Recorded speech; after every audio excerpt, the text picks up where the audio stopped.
Olá! Hoje a gente vai mergulhar fundo em uma das narrativas mais impactantes da Bíblia, o Grande Dilúvio, lá em Gênesis. É uma passagem que fala muito sobre salvação, mas também sobre um juízo que é final, que é irrevogável. O tom aqui é sério, porque a mensagem é sem dúvida muito urgente. Para a gente começar, vamos pensar juntos nessa pergunta, porque ela vai direto no coração do que Gênesis 7 quer nos dizer. Esse capítulo não é só uma história antiga, sabe? É um lembrete muito poderoso sobre a finalidade do juízo de Deus e sobre como uma decisão precisa ser tomada.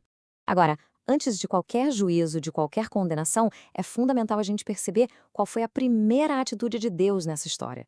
E não foi de condenação, mas sim de misericórdia. Foi um convite para a segurança.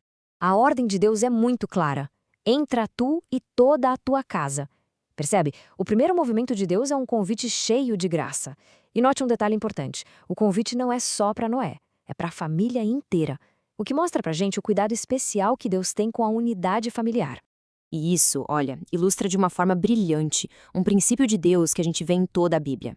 Ele sempre oferece um caminho de salvação, um período de graça, antes de executar o juízo. A chance de ser salvo foi dada de forma clara e estava disponível para quem quisesse. Só que a graça de Deus pede uma resposta. A verdadeira fé, aquela fé que a Bíblia ensina, ela nunca é uma coisa passiva. Pelo contrário, ela se manifesta em ações, em obediência prática, e é exatamente isso que a gente vê na vida de Noé. O texto faz questão de enfatizar a obediência completa de Noé. Não foi uma obediência parcial, nem uma obediência cheia de mas e porquês. Foi total. E essa obediência, na prática, é a prova visível da fé que ele tinha. É um pilar da santificação, daquela vida que é separada e dedicada a Deus.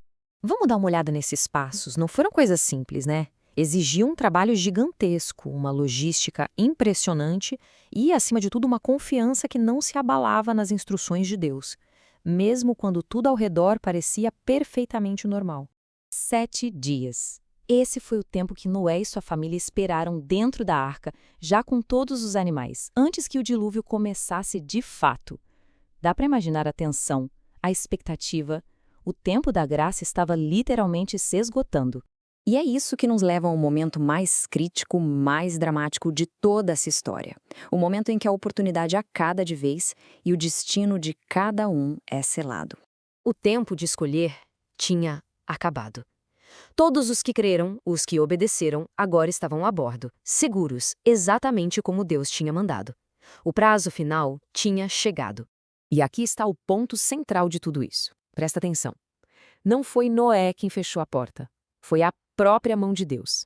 E esse ato divino significou duas coisas ao mesmo tempo: uma segurança absoluta para quem estava dentro e uma condenação sem volta para quem ficou do lado de fora.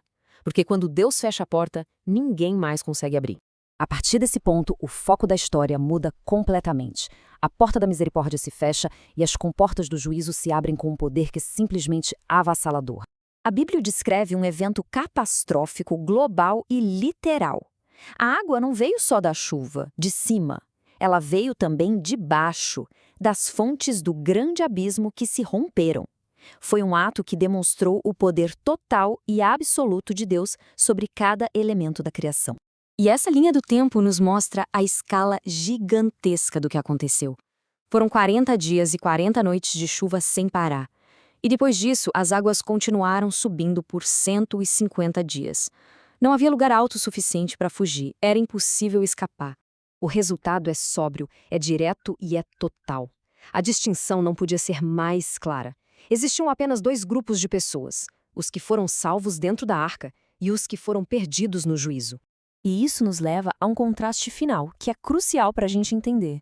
O que significava estar dentro da arca enquanto o mundo lá fora estava sendo completamente destruído.